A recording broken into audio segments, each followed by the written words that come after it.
Try natin itong blackberries with asin. Meron itong maasim, meron ng matamis.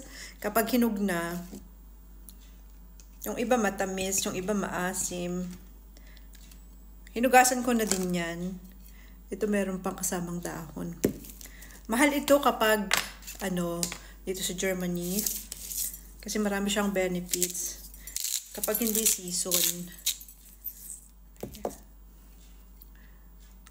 Let's try. Pero kapag summer na at season ito, pag season na nito, yan. Mura na siya. Ito matamis.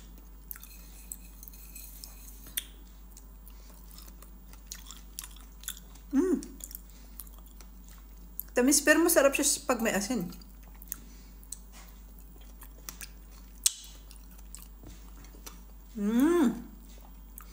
Sarap pag may asin.